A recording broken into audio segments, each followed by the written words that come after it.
Fala pessoal, tudo bem? Eu sou o Pedro. Estamos começando mais uma aula de matemática aqui no PVS Ação, nossa aula de número 26, e hoje nós vamos ver geometria espacial. Bom, na aula de hoje nós vamos ver poliedros, relação de Euler, não é Euler, não é o ex-jogador do Vasco, tá?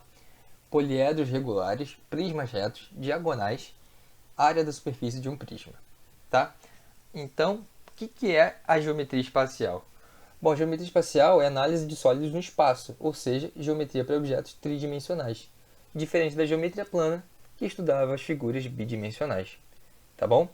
Assim como aquela geometria plana surge com base em conceitos primitivos, ponto, reto e plano. Então, com ponto, reto e plano, né, eu criava ali o conceito de bidimensionalidade, e a partir da bidimensionalidade eu vou criar a tridimensionalidade. E assim, por mais que a gente esteja adicionando uma dimensão, né, a gente esteja tratando os objetos sob a perspectiva da tridimensionalidade, vocês podem pensar que isso vai gerar mais dificuldade, vai ser mais complicado. Não, não vai. Por quê? Porque o mundo à nossa volta, o mundo em que a gente vive, é tridimensional. Se vocês olharem em volta aí, vocês vão ver objetos tridimensionais.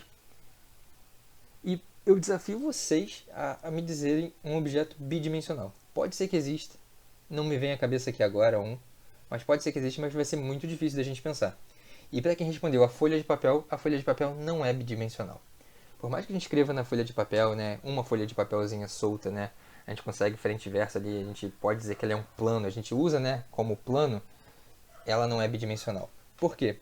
Porque se eu for empilhando folhas de papel, eu vou fazer ela aumentando, né, em altura. Quando a gente compra lá, eu não vou falar o nome da marca porque eles não estão pagando a gente, mas quando a gente compra lá o pacote de folhas, é um pacote grossinho, né, que vem, sei lá, 500 folhas. Então, se ela tivesse assim uma espessura nula, 500 folhas de papel seriam como se fosse uma folha de papel só, né? E não é o que acontece, a gente vai empilhando as folhas. Então, mesmo a folha de papel, que seria assim o mais perto de plano que a gente poderia citar, não é bidimensional, é tridimensional. Tá bom? Então, assim, eu acho que é mais tranquilo de trabalhar com esses aspectos, com esses objetos, porque são os objetos que a gente realmente enxerga à nossa volta, tá bom? No nosso dia a dia. Então tá, então com base nesses elementos primitivos, desenvolve-se os sólidos geométricos, sendo os principais os poliedros, paralelepípedo. A gente vai dizer a definição formal de paralelepípedo. Não vai falar que é só aquela coisa de cimento que a gente vê na rua, né? O cubo, de mais prismas, além dos conhecidos como sólidos de Platão, poliedros de Platão, e os corpos redondos, cone, cilindro e esfera. Tá bom? Que a gente vai ver mais pra frente. Essa aqui é a nossa primeira aula, a gente não vai ver tudo nessa aula, claro. A gente vai começar. Então, além do reconhecimento desses sólidos, conseguir identificar os sólidos, dizer qual é qual, é importante também compreender os cálculos de volume e área que cada sólido vai ter, tá bom? Então, bom, poliedros. Cada poliedro é formado pela reunião de um número finito de polígonos. Então, olha só, sempre buscando um conceito que a gente trabalhou antes, né? E aprimorando ele. Então, a gente vai ter nossos polígonos e a partir dos polígonos nós vamos construir os poliedros. Bom, os polígonos vão ser as faces, né? E vai ter uma região limitada por eles, né? Os polígonos formados vão formar uma região no espaço. É isso que eu quero que vocês entendam. Então, cada lado desses polígonos é também lado de um outro único polígono. Isso a gente vai ver, calma, está muito abstrato, mas a gente vai ver. E a interseção de duas faces é um lado comum, ou é um vértice, ou é vazia. Isso a gente vai ver também. E cada lado de um polígono comum é exatamente duas faces, é chamado de aresta do poliedro. E cada vértice de uma face é um vértice do poliedro. Como exemplo, trouxe esse poliedro para vocês. Aqui, ó. A gente tem uma região, tá vendo? A gente consegue identificar aqui uma região formada por ele, uma região 3D. Tá vendo? Isso aqui, ó, é um vértice do poliedro. É claro que esse aqui também é, tá? Eu só destaquei um. Essa linha que a gente pode chamar é uma aresta. E isso aqui é uma face, ó. A face é uma região plana, tá vendo? Então, com várias regiões planas, arestas e vértices, a gente forma um poliedro. E por que ele diz aqui, ó, que a interseção de duas faces quaisquer é um lado comum, ou um vértice, ou é vazia? Porque olha só, a interseção, por exemplo, dessa face com essa, né, tem essa aresta aqui, mas tem esse vértice também. Mas se eu pegar essa face daqui e essa aqui do outro lado, eles não têm nada em comum, né? Então a interseção é vazia. Tá vendo? Mas ainda assim esse poliedro pode ser formado. Se eu perguntasse para vocês, quantos vértices no total ele tem? Vamos contar. Bom, os vértices estão aqui, ó. 1, 2, 3, 4, 5 com lá de trás, 6 com de baixo. Então a gente conta todos 6 vértices. Quantas arestas? Bom, vamos contar em cima primeiro, ó. 1, 2, 3, 4 lá atrás, tá vendo? Tracejada. 5, 6, 7, 8, as duas tracejadas. 9, 10, 11, 12 a tracejada. Então 12 arestas. E quantas faces? Bom, faces, ó. Uma face, duas, 3, 4. 3 e 4 a gente não está vendo que estão lá atrás, mas a gente sabe que existem.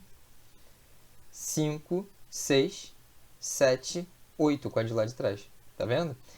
Isso aqui no meio não é uma face, tá? Não é uma face. Vão ter questões que vão brincar com vocês. Por exemplo, se eu cortar ele aqui no meio, beleza. Eu fiz surgir a face ali no meio. É tipo, né, o bolo quando a gente corta, né? O bolo lá, quando tá todo formadinho, tá todo bonitinho, né? Vamos pensar um bolo em formato cilíndrico, tá? O bolo tá ali, então beleza, ele tá daquele jeito. Quando eu corto uma fatia, eu meio que faço surgir novas faces ali dentro dele. Beleza? O bolo ele tá uma coisa sólida só, né? Mas quando eu faço corte, faço seções, eu começo a surgir com outras faces, tá bom? Então, aqui temos outros exemplos de poliedros, beleza? Então, ó, repare que a gente consegue identificar aqui, ó, um pentágono, tá vendo? Então, ó, um polígono aqui, né? Aqui nós temos triângulos, aqui paralelogramas, aqui retângulo, aqui talvez um quadrado, um cubo, né? Seria. E por aí vai, tá bom? Então, esse primeiro contato, esse primeiro conceito de poliedro, quero que vocês tenham bem em mente e a gente vai desenvolver ele um pouquinho mais pra frente. Bom, e como os polígonos, né? Os poliedros podem ser convexos ou não convexos. O que a gente vai chamar de região do plano convexa ou não convexa? Bom, a região do plano vai ser convexa quando o segmento de reta que liga dois pontos quaisquer dessa região está inteiramente contido nela. Nas figuras abaixo, 1 e 2 são regiões convexas, 3 e 4 são regiões não convexas do plano. Então, olha só. Regiões convexas, né? Isso aqui é como se fosse a região poligonal, tá? Então, estou retrocedendo um pouquinho para a gente lembrar, tá? Lembrando que isso aqui, eu falei poligonal porque a gente está falando de poliedro, mas isso aqui não é uma região poligonal, né? É só uma região convexa, beleza? Não é poligonal porque ela é circular, beleza? Isso aqui não. Essa aqui é poligonal sim. Então, 1 e 2 são regiões convexas, mas 3 e 4 não são, né? Porque se eu pegar dois pontos aqui, quaisquer par de pontos que eu pegue e ligue nessas duas regiões, vai estar sempre dentro deles. Aqui não. Aqui já tem, né? Como, por exemplo, esses dois pontos aqui. Se eu traçar uma reta, essa reta passa por fora. Então ela não convexa ou côncava, como a gente chamava, né? Então 1 e 2 são convexas, 3 e 4 são não convexas. Beleza? Mas e os poliedros? Como é que a gente vai chamar de poliedros convexos ou não convexos? Bom, um polígono é convexo quando o segmento de reta que liga dois de seus pontos está sempre contido nele.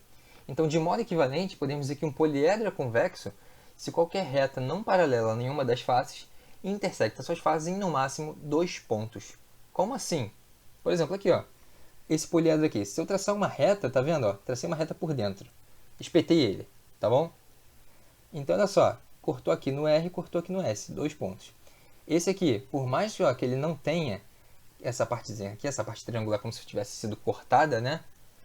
Cortou, ó, em R e S, tá vendo? Agora, olha esse aqui. Se eu espetar ele, ó, 1, 2, 3, 4 pontos. Da mesma forma aqui, ó. Cortando aqui por dentro, ó, 1, 2, 3, 4 pontos. Então, se cortar em dois pontos só, é um poliedro convexo. Se cortar em mais dois pontos, né? Aqui é no máximo dois pontos. Então, se cortar em mais dois pontos, é não convexo. Beleza? É só analisar bem, olha só. Tá faltando, tem alguma coisa estranha ali. A gente percebe que tá faltando uma parte, né? Então é não convexa. Beleza? Então tá. Bom, então vamos classificar os poliedros abaixo em convexo ou não convexo. Temos aí o A, B, C e D. Bom, o A, vocês diriam que é convexo ou não convexo? Tenta espetar eles aí com uma espada ou um palitinho de churrasco. Se a gente conseguir espetar ele, a gente vai ver que só vai cortar em dois, né? Em quaisquer face que a gente corte. Pode ser essa daqui da frente com a de lá de trás, a de baixo com a de cima, essa daqui de lado com essa outra daqui da frente, sempre vai cortar em dois pontos. Então, letra A é um poliedro convexo. B. O B a gente até consegue espetar ele em alguns lugares em que só corte em 2 pontos. Mas se eu pegar alguma coisa aqui, ó, furando desde aqui de baixo, que passe nessa face, que passe nessa face, passe nessa outra, vai cortar em mais 2 pontos. Então o B é não convexo. O C tem um espaço vazado ali, tem um furo, tá vendo? Então, se eu cortar ele aqui no meio, vai cortar, né, em mais de 2 pontos, né? Vai cortar nessa face, por exemplo, na face daqui de dentro, nessa outra aqui e saindo. Tá vendo? A gente tem que ter uma abstração, a gente tem que ter uma abstração visual um pouquinho melhor, né? Mas procura entender. Se eu espetar ele aqui, pensa que tem um furo aqui vazado, tá? Pensem lá na forma de bolo de vocês, tá? Todo mundo tem uma forma de bolo em casa, eu sei, tá? Aquela forma que a gente vai ver também mais pra frente, do que a gente chama ele. Se eu espetar ele ali no meio, vai espetar na face de fora, né? Na face lateral, vai espetar na parte de dentro também e vai sair, né? Então, não convexo. Também o C. E o D, se eu furar ele aqui em qualquer, se eu traçar uma linha aqui em quaisquer faces, né? Eu sempre vou cortar em no máximo 2 pontos. Então ele é convexo também. Beleza? Ok, então a relação de Euler agora, tá? Não é de Euler. O matemático suíço Leonhard Euler descobriu uma importante relação entre o número de vértices, o número de arestas e o número de faces de um poliedro convexo. Então o número de vértices a gente vai chamar de V, arestas de A e faces de F, né? Porque é mais intuitivo. Eu poderia chamar de quaisquer letras aí, mas vértices V, arestas A, faces F faz bastante sentido, né? Então observe esses exemplos. Então olha só, esses poliedros aqui são todos convexos, tá? De um poliedro convexo, relação de Euler para poliedros convexos. E ele conseguiu identificar, assim, por exemplo, em cada poliedro desse, ele conseguiu dizer o número de faces, vértices e arestas. Isso aqui eu não quero que vocês gravem de jeito algum, por favor, tá? Por favor. Vamos olhar aqui o do cubo e o da pirâmide de base quadrangular, só pra gente ter uma ideia. O cubo, por exemplo, tem 6 faces, né? O dado, por exemplo, dadinho, né? 6 faces. Vértices 8, ó. 1, 2, 3, 4. Mais os 4 lá de trás, 8. Arestas 12, ó. 1, 2, 3, 4 aqui. 4 lá atrás também, né? Já deu 8. 9 e 10 são essas de cima aqui que a gente não tinha contado. 11 e 12 as de baixo que a gente não tinha contado. Então, beleza. O tetraedro, né, é uma pirâmide formada só por triângulos, é importante saber também, né? E a pirâmide de base quadrangular, que eu estou analisando aqui com vocês, faces 5, 1, 2, 3, 4, lá de trás e a de baixo. 5, base quadrangular, a base dela, né, é um quadrado. Vértice 5, um vértice aqui em cima mais os 4 da base, 5. Arestas 8, 1, 2, 3, 4, né, essas laterais. 1, 2, 3, 4 aqui embaixo, 8. Mas beleza, então, tá, que relação que o Euler descobriu?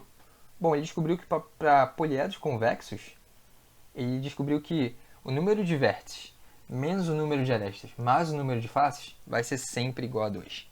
Então, o Euler descobriu essa relação aí, V menos A mais F, tá? Igual a 2.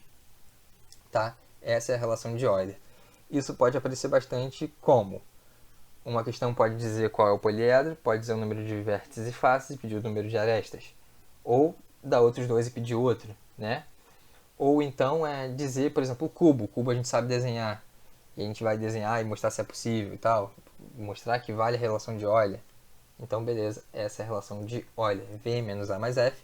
Número de vértices menos o número de arestas mais o número de faces igual a 2 para poliedros convexos, tá?